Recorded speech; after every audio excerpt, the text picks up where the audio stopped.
Hello, dear students. Now we're still dealing with lexicography, and now we have lecture 4, a quick review or what have been said in the previous lecture.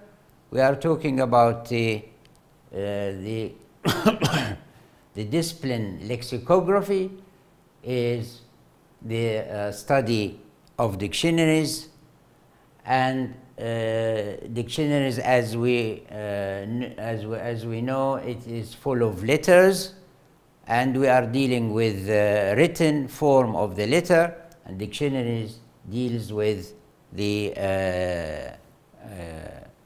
letters or words, not dealing with sounds.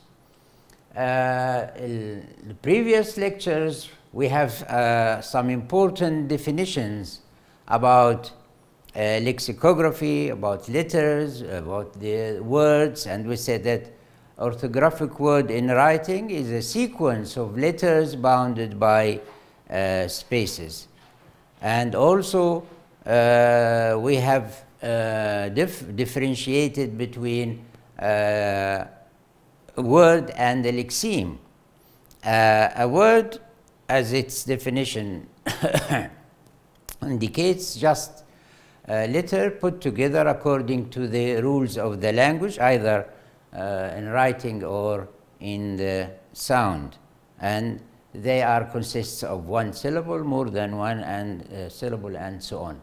Whereas lexemes are the root or the base, and there is a lexeme can be more than one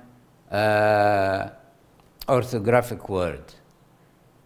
Also, a lexeme is the word that we use in a dictionaries. As we said there in the previous lecture, when we are talking about the word and the conjugation of verbs, for example, and we have, for instance, the base of the verb try, past tense tried, past participle tried, past present participle trying.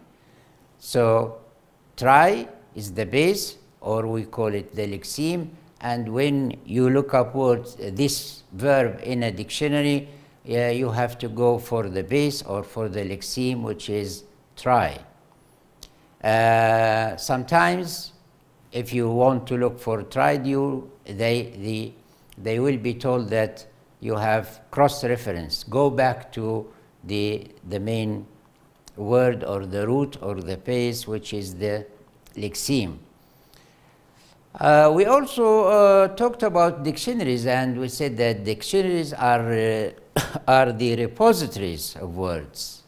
So we are dealing with words in a dictionary, and also we, in a way or another, we are dealing with morphology rather than syntax. Morphology is the study of word formation, whereas syntax is the study of phrases or sentences. Our main concern is with morphology because we are dealing mainly with words. We also try to explain in a way or another that we have a word can be a free morpheme or can be both free morpheme and bound morpheme.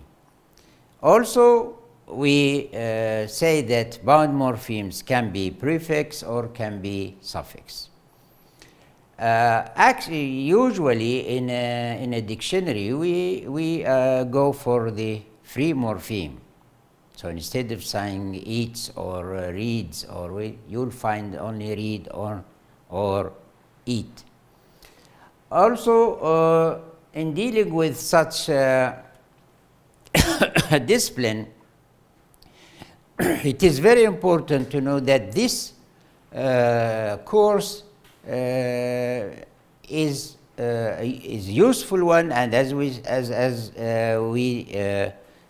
So in the aims and the objective of the course, it is also a revision for a lot of grammatical things that you have previously encountered or you have dealt with, such as the singular, the plural, the present, past, past participle, present participle, how to form all these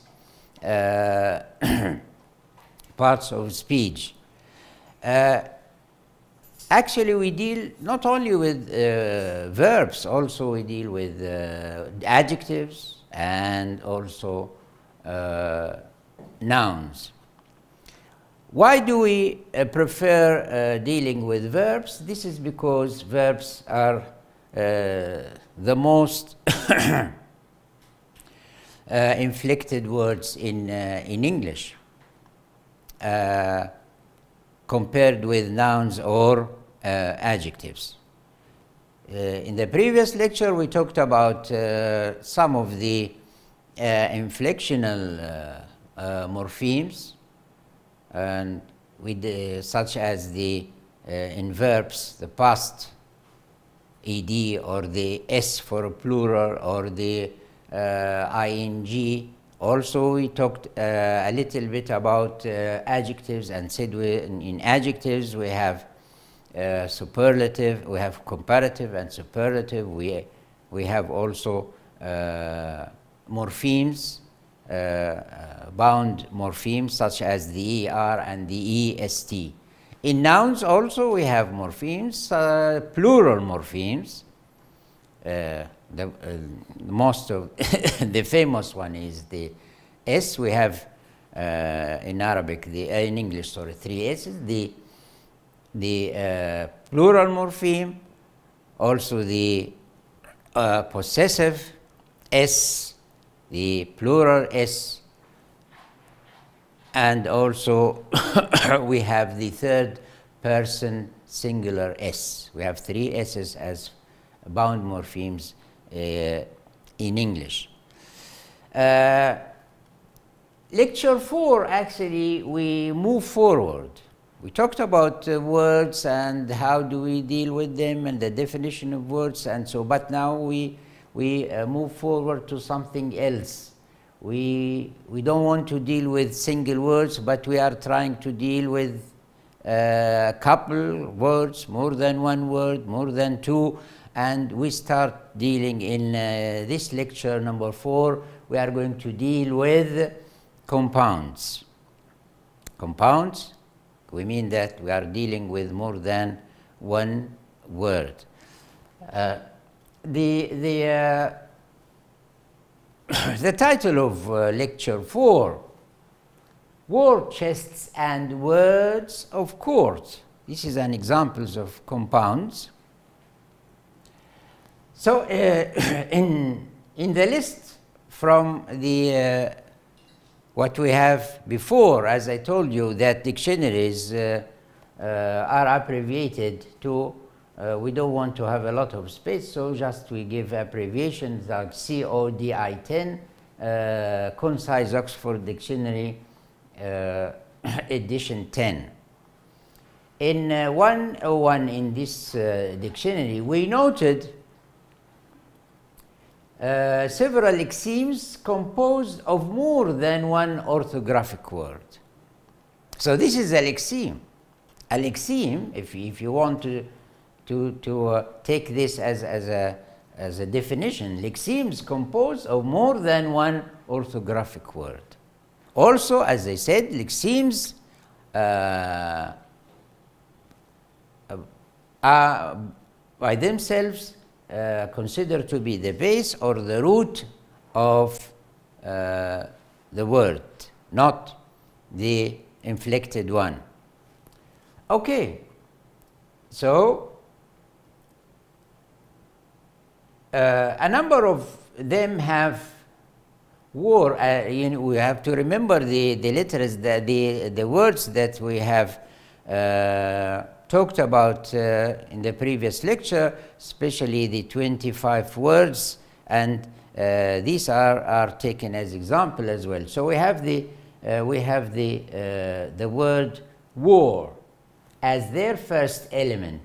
So you see war chest, war crime, war cry, war dance, and the meaning is quite clear here, apart from maybe the first one, war chest, which is like a box they save money.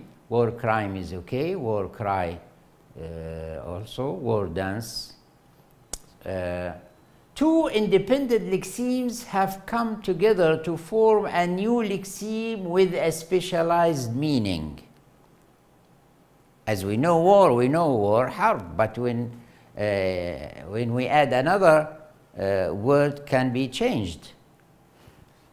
Independent lexemes has come together to form a new lexeme with a specialized meaning to denote some entity that is considered worth having its own name. We call such lexemes compounds. So now we are dealing not only with a single word, but more than one word, and we form what we call compounds. So compounds can be two orthographic words or more than two orthographic words, as we shall see. Fine. Sometimes compounds are written as in the examples with war, with a space between the two elements. All what we have seen so far, war crime, war chest, war cry, we have a space between the compound, war crime. But there are other ways used to show that these two words are related to each other. Some of them are old, and nowadays most of the compounds are just two words without any link between them or any sign. So we'll see the other ways that also used in compounds. We shall such lexemes compounds. Sometimes compounds are written as in examples with war, with a space between the two elements, as we have seen above. Other compounds with war, with a space between the two elements. Other compounds are written as a single orthographic word. Instead of two, we have just one.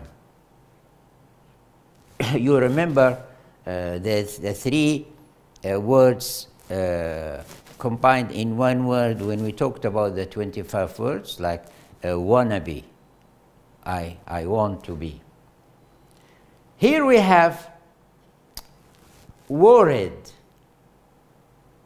It's a compound composed of two orthographic words, but nothing separates these two. Worried, warlord, warpath, and worship. While others have a hyphen joining the two elements. Example: war-torn, window shop. When you go to the supermarket and you just look at the the things in the windows and buying nothing, so this is what we call window shop. World class. By the way, a lot of questions students ask when we use a space between the compound, when do we use hyphen, when do we have only one two combined together as one word? We don't have a certain actually rule for this. So, joining two elements example, the current tendency is away from hyphenated compounds towards either solid compounds, one orthographic word. What do we call two words when combined together? We call them solid compounds. One orthographic word. We have to be careful because a word maybe have other meaning. Here we are talking about the orthographic word.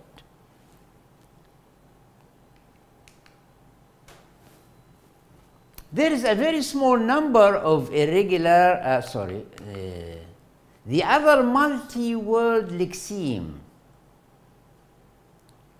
in the list is word of court. All the previous ones are made of two orthographic words. This one, we have three. Word, preposition of, and the noun court, which is a phrase rather than a compound. More than two words, we call them what? A phrase rather than a compound. And we'll give them a name, phrasal lexemes. Phrasal lexemes. More than two can be called phrasal lexemes. Phrasal lexemes have a number of common structures, of which the noun plus preposition plus noun. Word of court, this is an example. Here we have noun, preposition, and noun. We have word of court. Place.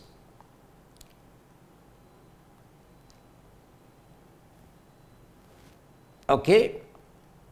A word of court is one. Here are so noun plus noun of word of court is one phrasal lexeme. What we call it? One phrasal lexeme. Okay. Here are some further examples of this structure. Age of consent. When someone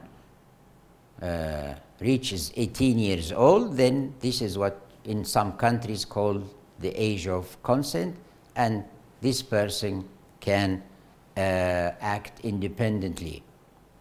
For instance, okay, cash on delivery, chapel of rest, home from home, hostage to fortune, man about town, meals on wheels, place in the sun, rite of passage, skeleton in the cupboard.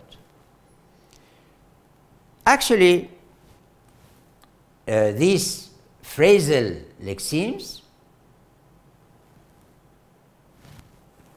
okay, they started with the noun, preposition, noun. Cash on delivery, age of consent. This is what I want you to do when you have your handouts or your sheets. I want you to look up the dictionaries and try to give the contextual meaning, because these are they are combined together to form another meaning. Let us take an example. Meals on wheels. We know wheels and we know meals. We eat 3 meals a day. Bicycles have wheels. But here, this is not the real meaning. Meals on wheels, a group of of young men in some areas, of course abroad. They get together and they want to help people, the handicapped, the elderly. So what they do, they prepare meals for them and they take the meals to their houses using their own cars. So that's here, hence the name, Meals on Wheels. So this is another, I gave you homework, I think 1 or 2 previously, and this one is the third one. Sometimes you won't find this in a dictionary, so you have to go to Oxford English idioms, English dictionary for idioms from the Oxford English idioms. That's the dictionary of idioms from Oxford. So you can find all these. We don't want to go any further. This is the first one. You should know that phrasal lexemes have many types. Number 1, noun, preposition, noun, and here are your examples. 2, a second phrasal structure consists of a noun in the possessive followed by another noun. You know possessive, possessive S, but followed by another noun. Example, athlete's foot. You see, the noun athlete, the possessive S, and the noun foot. And this is a kind of disease related to the skin of athletes,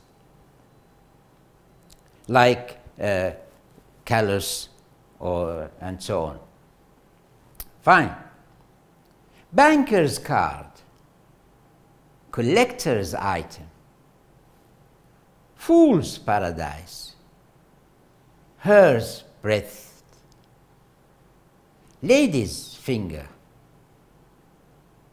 plowman's lunch, potter's wheel, saint's day, smoker's cough. As you know, if you go to the doctor and say, oh, you have a severe cough, do you smoke? And maybe, and this is what we call smoker's cough, traveler's checks, writer's block. As I said, the meaning of phrasal lexemes sometimes can be literal as well, but most of the time it is figurative. Let us take, for instance, a lady's finger. Well, do we mean that the lady's finger? No. It is a kind of vegetable, and in Arabic we call like bamia. Okay? A third phrasal structure, so now we have 2 types, noun plus preposition plus noun. The second, noun in the possessive plus noun. You should know this very well, please. A third phrasal consists of 2 words of the same type, not 3, but 2 words of the same type. Noun, verb, adjectives. Either noun, verb, or adjective, joined by the conjunction and. Adjective plus adjective, adjective and adjective, noun and adjective, verb and verb. Again, a third phrasal structure consists of 2 words the same type, noun, verb, adjective, joined by the conjunction and. These are sometimes called binomials. They called binomials. 2 nouns joined by and, 2 verbs joined by and, 2 adjectives joined by and. it is called binomials. If we have, sometimes we have trinomials, more than two. Okay, binomials. Here are some examples. Bells and whistles. Black and white, very clear. Bow and scrape. Down and out. Fast and furious. You see here we have a kind of collocation. Not just dealing with compounds, but also dealing with collocation. When we say fast, of course, anything fast is furious. Hammer and tongs. So, hammer, collocate with tongs, the thing which used when we put something on and then we use the hammer. Nip and tuck. Pins and needles, rock and roll, sweet and sour, ups and downs, you and yours. As I said, these compounds, some of them collocate together to form a new meaning, not the literal. So we don't translate them literally, but figuratively. For instance, if we take pins and needles, we know the pins and needles, but what do they mean? For instance, in Arabic, ala har min al-jabr. So that's a different meaning.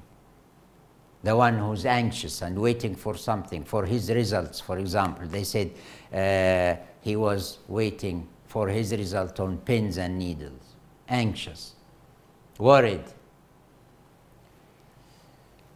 Fine, this is the binomials. And let us go to the fifth kind of phrasal lexemes. If indeed we can count them as lexemes, are typically metaphorical or figurative in meaning. So not the literal meaning, but the contextual meaning, the figurative meaning, which it is count. They are idioms which have a range of structures from phrase up to whole sentence.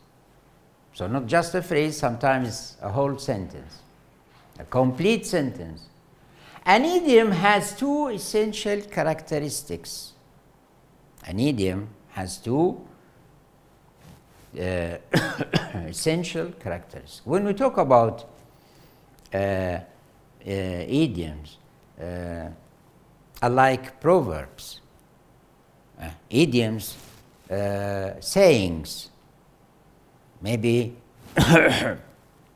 idioms sometimes do not have a kind of wisdom, but when you use a proverb, so a proverb has a wisdom. It is a matter of an experience. The people, they experience something, and this thing then become as a proverb. But we are talking about sayings, famous sayings, well-known sayings, idioms, said by famous people, politicians, writers, especially from writers such as William Shakespeare. William Shakespeare, famous for these type of idioms. Fine.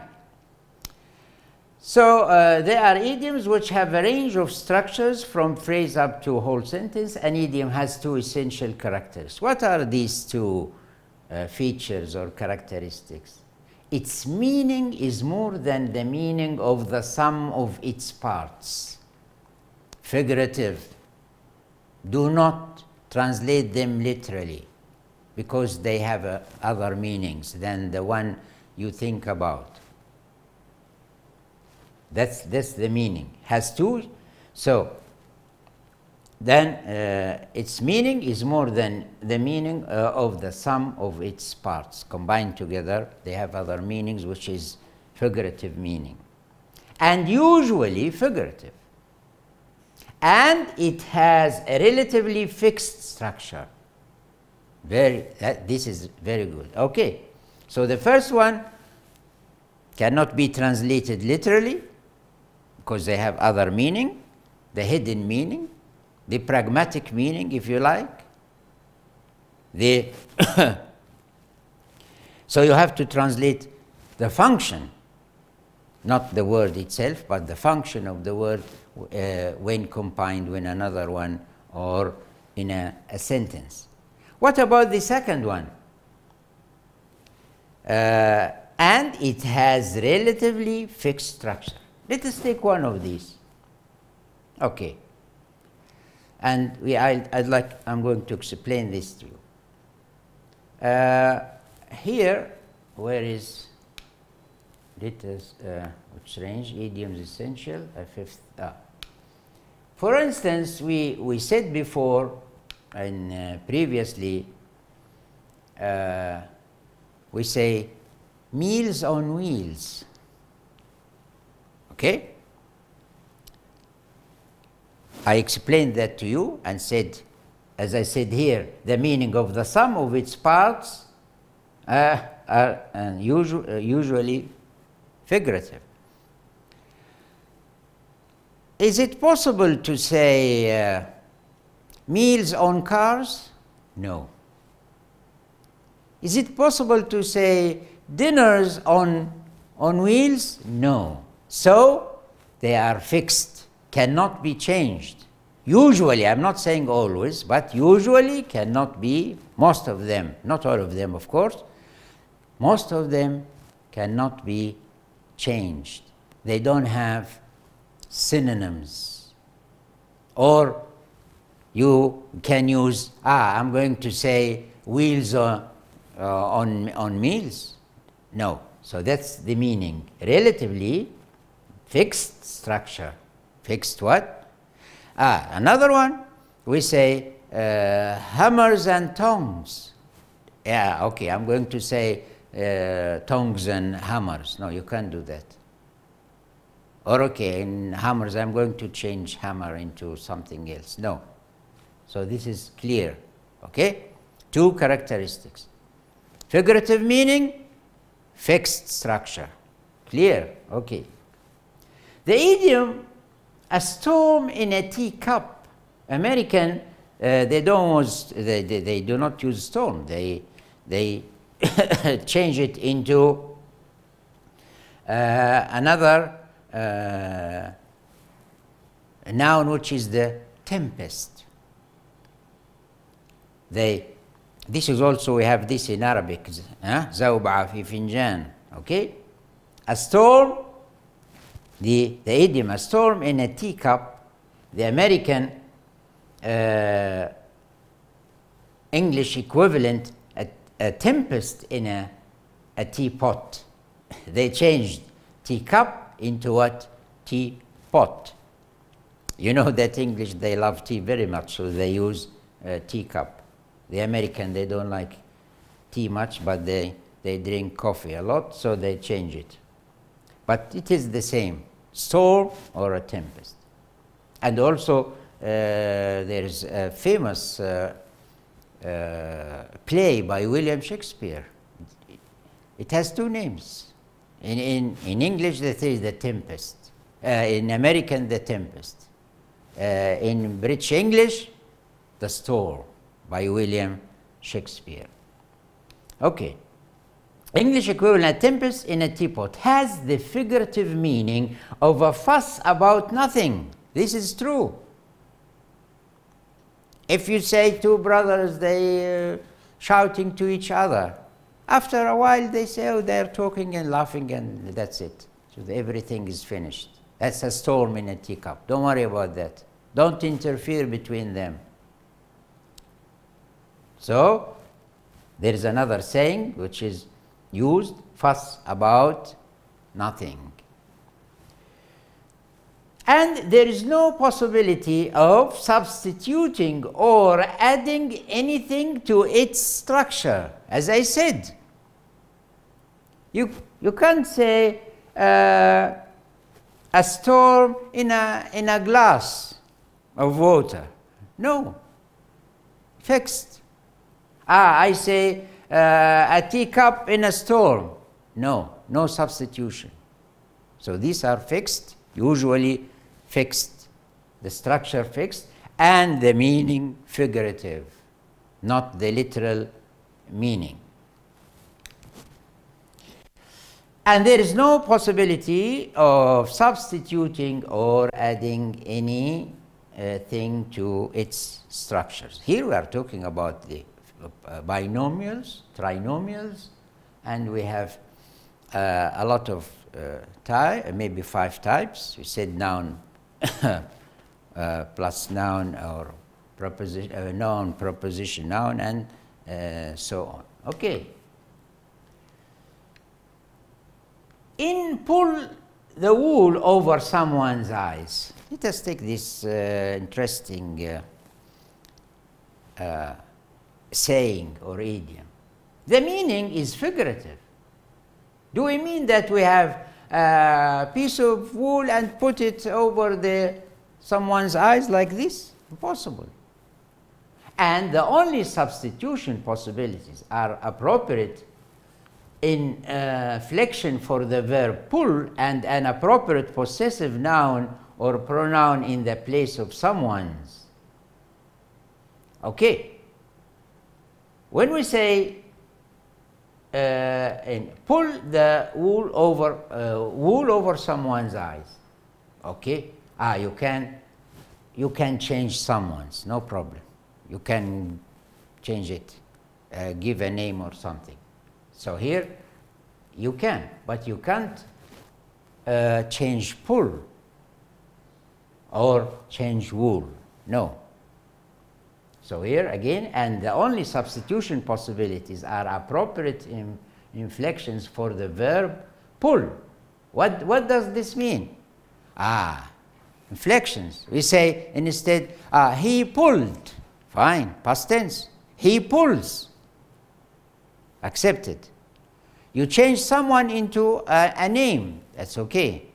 But you are not allowed to change the main words like pull and wool. Okay. Here,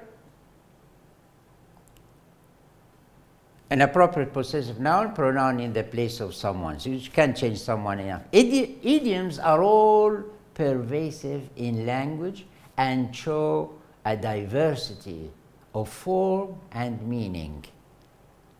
They are not like normal words. No, they are different. They cause some difficulties to non-native speakers of form and meaning. See, okay. Here are a few more examples from English of idioms. Know which side one's bread is buttered. Apart from the meaning, which I'd like you to figure it out and to discover the meaning yourselves, but look at the structure here. The structure here, one can be changed, no problem. You can give a name of a person. Okay? Now, which side one's bread is buttered? Bread cannot be changed and buttered can be changed. This is culture. Also, where British people, they said bread and butter, not butter and bread. Okay? Fine. At the drop of a hat. Quickly, very quickly. Go against the grain. Come to a pretty pass. Take someone for a ride. This one can be both. Can be literal. Take someone for a ride. Okay, can you come with me and take you in my car? Or to take someone for a ride as you take him to around the city and so on. Spill the beans, we talked about this. Throw the baby out of throw the baby, a pretty past take someone's, throw the baby with the bath water, walk on eggshells, all these examples. And if you want to know the meaning, you can consult the dictionaries of idioms, and this is part of your exercise, these things, and you have to do a lot of exercise. You will notice that in some cases, example, take someone for a ride, a literal interpretation is also possible. Only the context will reveal whether the literal or the metaphorical idiomatic, of course, meaning is the intended one. Only the context. In Arabic we say siyaq. You look at the context, not at the individual words.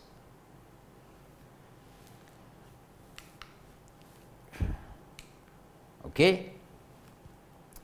So, we talked about the compound, and we talked about the binomials, and we said that the lexeme can be more than one orthographic word, and sometimes we call them binomials, sometimes we call them trinomials.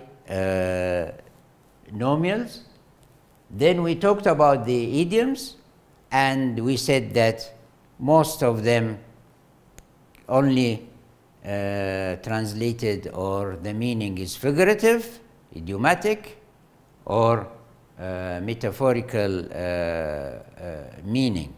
So here we have to stop, and thank you for your time.